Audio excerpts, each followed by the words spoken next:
राधे राधे दोस्तों, आप सभी का मेरे YouTube चैनल के सस्पेंस स्टोरी में स्वागत है। इस चैनल में आपको मैं बूढ़े माता पिता की कहानियाँ सुनाती हूँ।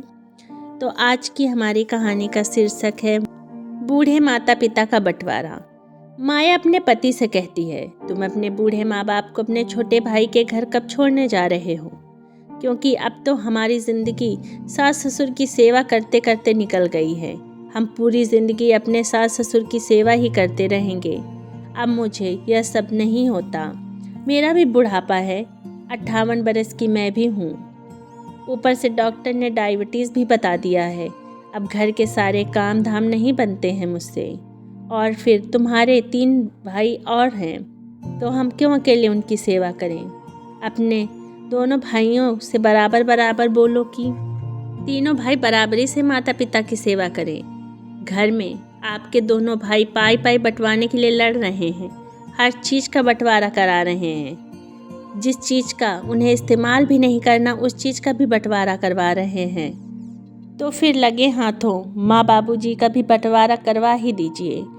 दूसरे ही दिन फ़ोन लगाकर दोनों भाइयों से बात की जाती है। मेरी अमन से बात हो गई है। कल दोनों भाई अपने परिवार के साथ मेरे घर पर आने वाले हैं। जब सब लोग इकट्ठे होंगे तभी इस बारे में फैसला किया जाएगा। अभी इस बात को इधर ही ख़त्म करते हैं। दूसरे दिन तीनों भाई अपने परिवार के साथ अपने पैतृक घर पर इकट्ठा हो जाते हैं। अपने तीनों बेटे बहू घर को इकट्ठा देख के राम नारायण जी और सुनैना जी एक खुश हो जाते हैं कि अचानक से तीनों बेटे और बहू एक साथ आ गए हैं। अभी तो कोई तीज त्योहार भी नहीं है। राम नारायण जी अपनी लाठी लेकर आंगन में जाकर बैठ जाते हैं और अपने बेटे से बात करने लगते हैं कि बेटा, अचानक से कैसे आ गए हो? कोई काम था क्या इधर? तुम लोगों को छुट्टियां मिल गईं? हाँ बाबूजी, हम कुछ ज़रूरी काम से ही आए हैं। माँ की तबीयत ठीक नहीं रहती और आपका भी बुढ़ापा है, तो अब सोच रहे हैं कि आपकी जो ज़मीन जायदाद है और पैतृक संपत्ति, उसका बंटवारा हम तीनों भाई मिल बैठकर कर लें। राम नारायण जी को अपने छोटे बेटे की बात सुनकर दुख होता है। उन्हें तो लगा था कि उनके दोनों बेटे अपनी बीमार बूढ़ी माँ को देखने के लिए आए हैं, लेकिन इधर तो उनके बेटे पैतृक संपत्ति के बंटवारे के लिए आए हैं। अपने बेटों की बात सुन के राम नारायण जी के चेहरे के हाव भाव ही बदल जाते हैं। जो खुशी उनके चेहरे पर पहले दिख रही थी वह गायब हो जाती है। वह अपनी लाठी उठाकर फिर से सुनैना जी के पास आकर बैठ जाते हैं। सुनैना जी चारपाई पर लेटी लेटी कहती हैं, आंगन में बड़ी आवाज़ आ रही है। दोनों बेटे आए हैं, क्या लगता है मुझे देखने आए हैं? राम नारायण जी अपनी पत्नी की बात का कोई जवाब नहीं देते। अच्छा, हमारे नाती पोतों को लेकर के नहीं आए क्या? किसी बच्चे के आने की आवाज़ नहीं आ रही है। तब तक दोनों बेटे कमरे में माँ के पैर छूने के लिए आते हैं। माँ की तबीयत का हालचाल पूछते हैं। माँ कहती, बेटा ध्रुव और रूही को लेकर के नहीं आए हो? बेटा कहता है, नहीं माँ, ध्रुव के कॉलेज के एग्ज़ाम चल रहे हैं और रूही की एक सहेली की शादी थी, इसलिए दोनों नहीं आए। छोटे भाई के बच्चे दोनों छोटे छोटे हैं, वह ज़रूर आए हैं। वह अभी बाहर आंगन में खेल रहे हैं। दरअसल राम नारायण जी और सुनैना जी के 3 बेटे हैं। सबसे बड़ा बेटा मोहन गांव में ही रहता है। गांव में खेती बाड़ी संभालता है और उसकी एक परचून की छोटी सी दुकान है, जिससे उसके घर के सारे खर्च निकलते रहते हैं। सबसे बड़े बेटे बहू की उम्र लगभग 60 साल के करीब होने वाली है। वह भी अपने बुढ़ापे की दहलीज पर खड़े हुए हैं। मोहन की पत्नी माया की तबीयत भी कुछ ठीक नहीं रहती। उनको भी तमाम बुढ़ापे की बीमारियां शुरू हो गई हैं। अभी तक तो वह अपने बूढ़े सास ससुर को अपने साथ ही रखती हैं, लेकिन आज जब उनसे घर के काम धाम नहीं बनते तो वह अपने पति पर थोड़ा सा गुस्सा हो जाती हैं, क्योंकि बहुत दिनों से मोहन के दोनों भाई घर की संपत्ति के बंटवारे की बात कर रहे थे। तो माया भी गुस्से में अपने पति से कहती है, जब तुम्हारे दोनों भाई घर की एक एक चीज़ बंटवाने के लिए बार बार दबाव डालते हैं, तो क्यों ना माता पिता की जिम्मेदारी भी तीनों भाई बराबर बराबर बांट लें। हम अकेले क्यों करें? आज दोनों बेटे घर पर इसीलिए आए हैं। दूसरे नंबर का बेटा रेलवे विभाग में नौकरी करता है। उसके एक बेटा और एक बेटी है जो कि कॉलेज जाते हैं, और सबसे छोटे वाला बेटा कॉलेज में टीचर है। उसके बच्चे अभी छोटे छोटे हैं। बड़ी बहू माया इतने सारे लोगों के लिए खाना बनाती है। सभी लोग रात में खाना खा पी कर सो जाते हैं। सुबह उठ के तीनों बेटे आपस में कुछ बातें कर रहे हैं।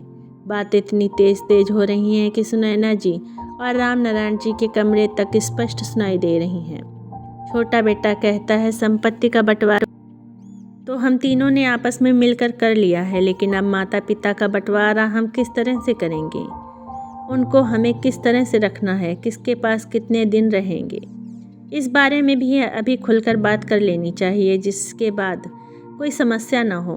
मंझली बहू और छोटी बहू एक साथ कहती हैं, 3-3 महीने के लिए मम्मी पापा को हम अपने पास रख लेंगे, लेकिन 6 महीने के लिए बड़ी दीदी आप अपने पास रखेंगी। माया को अपनी देवरानी की बातें सुनकर गुस्सा आ जाता है। वह कहती हैं, जब बंटवारा हो ही रहा है तो बराबर बराबर करो। संपत्ति का बंटवारा करने में तो तुम लोगों ने मुझे एक किल भी ज़्यादा नहीं दी है।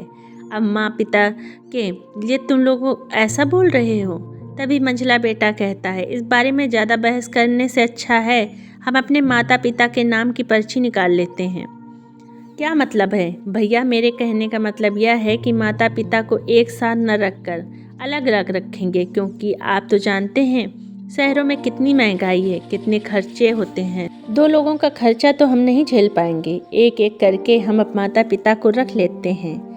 उसके लिए हम उनका नाम पर्ची पर डालकर पर्ची निकालते हैं। जिसके पास उनका नाम आएगा वह उनको अपने साथ 6 महीने के लिए ले जाएगा।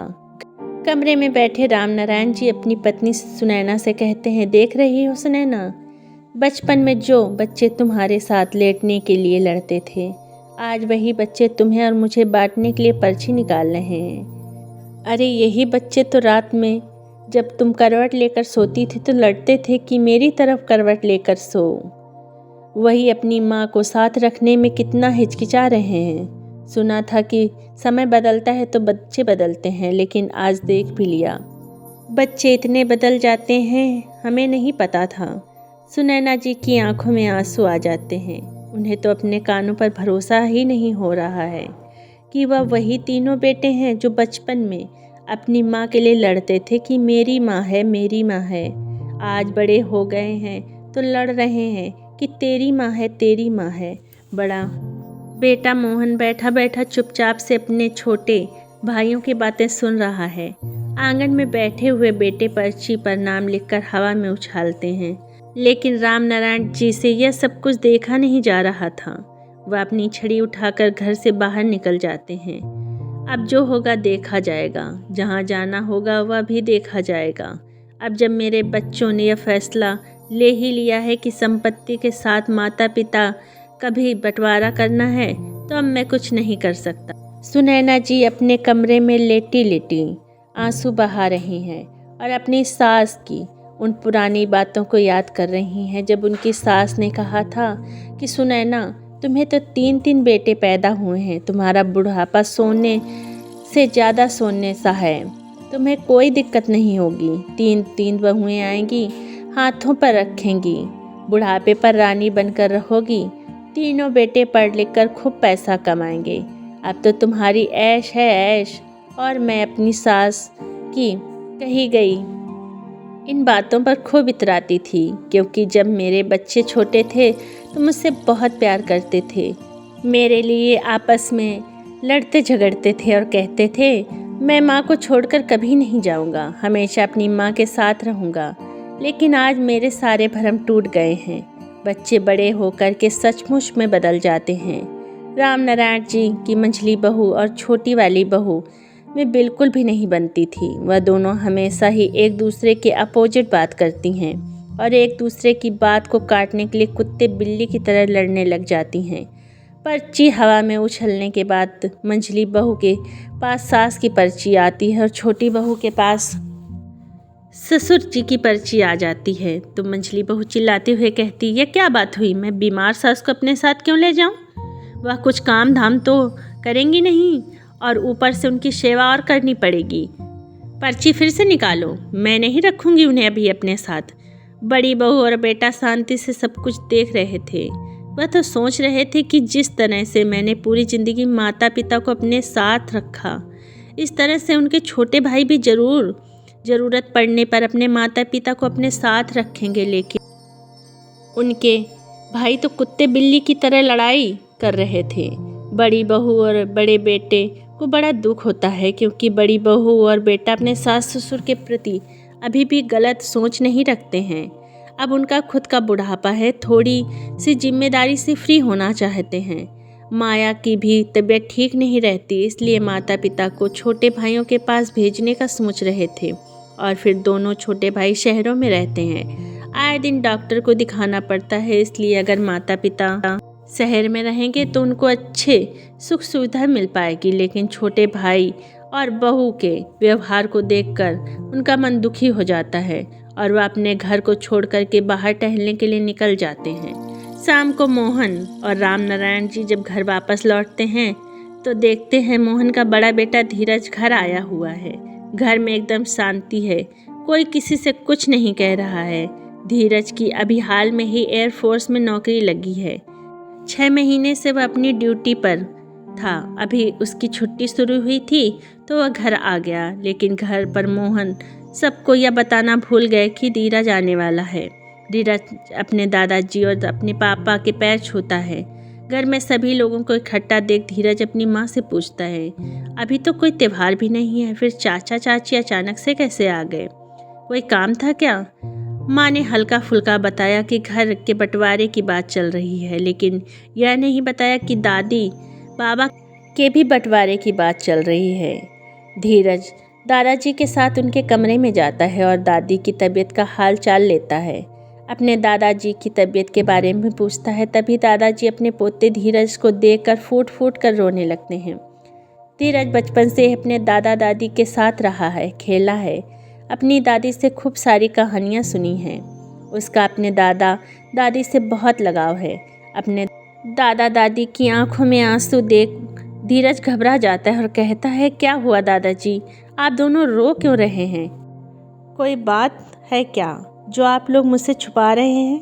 जरूर घर में कुछ न कुछ हुआ है, तभी सभी लोग इकट्ठे हैं। राम नारायण जी रोते हुए कहते हैं, बेटा इस बुढ़ापे पर तुम्हारे दोनों चाचा मुझे और तुम्हारी दादी को पर्ची निकाल कर बांटना चाहते हैं। अब जिनके हिस्से में आएंगे वह हमें अपने साथ ले जाएंगे।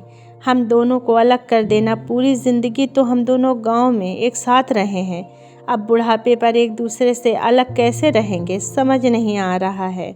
मैं तो तुम्हारी दादी के बिना बुढ़ापे में अकेले रहने की सोच भी नहीं सकता। दादी की तबीयत खराब रहती है, उनको रात में पानी की ज़रूरत होती है, दवाई उठ उठ कर खिलानी पड़ती है।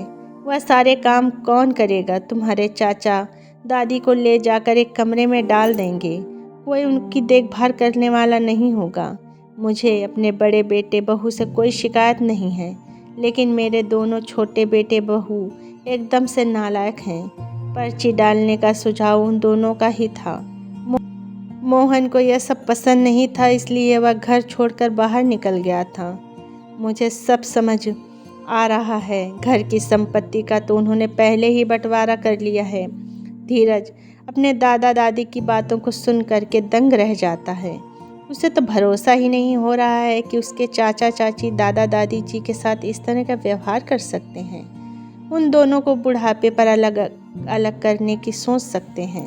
शाम को बड़ी बहू अपने सास ससुर के कमरे में चाय और नाश्ता लेकर आती है। अपने सास के सर पर हाथ घुमाते हुए कहती है, माँ जी मैं नहीं चाहती कि आप गांव छोड़ कर के जाएं, लेकिन क्या करें, आपकी तबीयत ठीक नहीं रहती।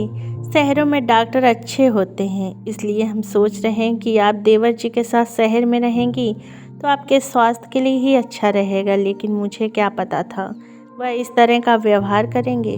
राम नारायण जी कहते हैं, बहू तुम परेशान मत हो, मैं तुम्हें बहुत अच्छे से जानता हूँ। तुम मेरे साथ कभी इस तरह का व्यवहार नहीं कर सकती हो। पूरी ज़िंदगी हमारे साथ रही हो, मुझे तुमसे कोई शिकायत नहीं है। लेकिन मैं समझता हूँ अभी पिछले 1 साल से तुम्हारी तबीयत भी ठीक नहीं रहती। डॉक्टर ने डायबिटीज़ बताई है, तुम्हें भी काम करने में समस्या होने लगी है, और पूरी ज़िंदगी तो तुमने मेरी सेवा की है, तो थोड़ा बहुत हक तो छोटी बहू का भी बनता है। इतना कहते कहते राम नारायण जी चुप हो जाते हैं। धीरज कहता है, आप लोगों को जो करना था कर लिया, जो कहना था कह लिया, अब मैं कहूँगा आपको, आप सब चुपचाप से मानेंगे। वह अपने दादाजी के कान में कुछ कहता है और कहता है, मैं आपके साथ हूँ, पूरे आत्मविश्वास के साथ। जाकर के आप बाहर आंगन में यह कह दीजिए। अपने पोते धीरज की बात सुनकर राम नारायण जी के चेहरे पर एकदम एक अलग ही चमक आ जाती है। राम नारायण जी आंगन में आकर ऊंचे स्वर में कहते हैं, सभी लोग आंगन में आ जाओ, मुझे तुम सभी से एक ज़रूरी बात करनी है। राम नारायण जी के तीनों बेटे बहुएं आंगन में खड़े हुए हैं। धीरज अपनी दादी को सहारा देकर आंगन में ले आता है और एक चारपाई पर लिटा देता है। दादी के पास ही पड़ी एक कुर्सी पर वह खुद बैठ जाता है। राम नारायण जी पूरे आत्मविश्वास के साथ कहते हैं, तुम लोगों को जो करना था कर लिया। मेरा बंटवारा करना था, ज़मीन का बंटवारा करना था, कर लिया। लेकिन मुझसे पूछा, मेरी ज़मीन का बंटवारा किया है, मेरी राय जाननी चाहिए। तुम लोगों ने खुद ही बंटवारा कर लिया। तुम्हारा बंटवारा मैं नहीं मानता हूँ। यह ज़मीन मेरी है, घर मेरा है। मैं इसका जिस तरह से बंटवारा करूँगा वह तुम सबको मानना पड़ेगा। मैं यह घोषणा करता हूँ कि अपने जीते जी अपनी धन संपत्ति का मैं कोई बंटवारा नहीं कर रहा हूँ। जब तक मैं और सुनैना जी जिंदा हैं, इस घर की एक फूटी कौड़ी का भी बंटवारा नहीं होगा। तो ज़मीन और पैतृक घर की तो बात तुम लोग भूल ही जाओ। जिस भी बेटे को मेरे पैसे चाहिए, जो कि मेरे पास खेती बाड़ी से आते हैं, तो उसको मेरे पास 6 महीने के लिए रहना पड़ेगा और मेरी सेवा करनी पड़ेगी, तभी मैं उसको अपने पैसे दूंगा। नहीं तो मैं किसी को अपनी एक फूटी कौड़ी भी नहीं दूंगा। अगर मेरी सेवा नहीं कर सकते हो तो निकल जाओ इस घर से। मुझे तुम्हारा बंटवारा मंजूर नहीं है। अपने पिता की बात सुन के दोनों बेटे चौंक जाते हैं। उन्हें लगता है कि यह क्या हो गया। हाथ में आई हुई संपत्ति ऐसे कैसे उनके हाथों से फिसल सकती है। उन्होंने तो अपने पिता की संपत्ति का बंटवारा पहले ही कर लिया था, लेकिन पिताजी ने तो उनके सारे किए कराए पर पानी फेर दिया। छोटा बेटा कुछ बोलने की कोशिश करता है तो राम नारायण जी उसको डांट कर बिठा देते हैं। चुपचाप से उधर ही बैठे रहो, मैंने तुम्हारा फैसला सुन लिया था। पर्ची निकाल कर तुम मेरा और तुम अपनी माँ का बंटवारा कर रहे थे। शर्म नहीं आती है अपने माँ बाप का बंटवारा करते हुए। अगर मेरी सेवा करने के इच्छुक हो तो इस घर में रह सकते हो, नहीं तो निकल जाओ इस घर से। कोई ज़रूरत नहीं है मुझे तुम्हारी। राम नारायण जी अपने दोनों बेटों को घर से निकाल देते हैं। बड़ा बेटा मोहन और पोता अपनी दादी के पास के ही शहर में ले जाते हैं, अच्छे से इलाज कराते हैं। कुछ ही दिनों में सुनैना जी ठीक हो जाती हैं। बड़ा बेटा मोहन अपने पिता से कहता है, पिताजी मुझे माफ़ कर दो। छोटे भाइयों की बातों में आकर मैंने भी धन संपत्ति का बंटवारा अकेले कर लिया था। यह मुझसे बहुत बड़ी गलती हो गई। अब मैं पूरी ज़िंदगी आपको अपने साथ रखूँगा, आपका अच्छी तरह से ख्याल रखूँगा, कोई तकलीफ़ नहीं होने दूँगा। धीरज भी कहता है, हाँ दादाजी, आप बिल्कुल भी चिंता मत करिए। और रही बात माँ की, तो घर के काम नहीं बनते। माँ के लिए मैंने एक काम वाली बाई लगा दी है, जिससे माँ के कामों में हेल्प हो जाएगी। दोस्तों, यह कहानी आपको कैसी लगी कमेंट बॉक्स में ज़रूर बताइएगा। कहानी पसंद आई हो तो चैनल को सब्सक्राइब करिएगा, वीडियो को लाइक करिएगा और बताइएगा ये कहानी आपको कैसी लगी। मेरे वीडियोस देखने के लिए दिल से धन्यवाद।